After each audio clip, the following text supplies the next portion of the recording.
Hi there, my name is David Phillis, and I guess if I had to start with something to introduce myself, it would be that I love the ocean. The colors are vibrant, the depths are mysterious, and the waves are powerful. The world is kind of like the ocean if you think about it. But if the world is an ocean, then I'm here to tell you that where I come from, a tiny little town called Troy, Idaho, is definitely a tabletop fish tank compared to that ocean.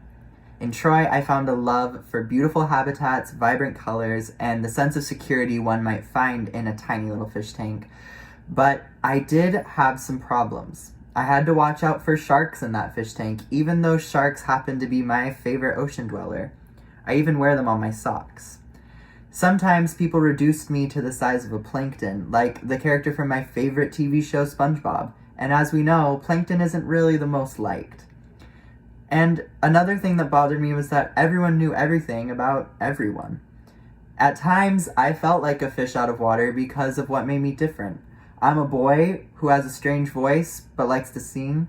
My favorite pastime was reading books instead of watching a football game. I didn't like superhero movies, but I liked Harry Potter.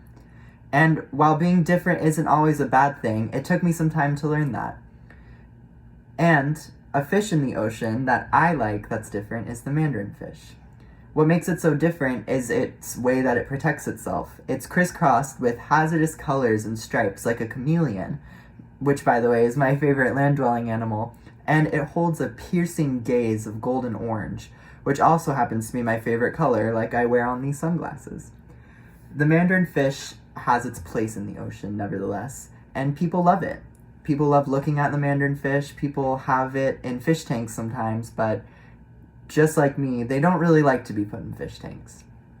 Also like the mandarin fish, I tend to bear my colors as I venture through the ocean. One of my biggest passions is long distance running, and my other is fashion design. While those two are pretty opposite, I can't have one without the other, sort of like that little mandarin fish that needs its colors to survive.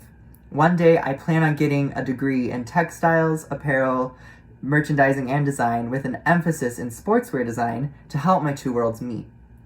While it does sound daunting, I've never really heard of a mandarin fish that gives up easily.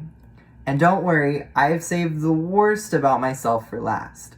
You should probably know that I hate being bad at things, and it's pretty often that I doubt myself. I also get really anxious.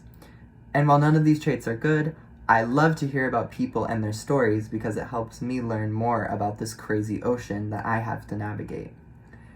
And no matter what school of fish someone comes from or how they got on this side of the coral reef, I'm excited to listen.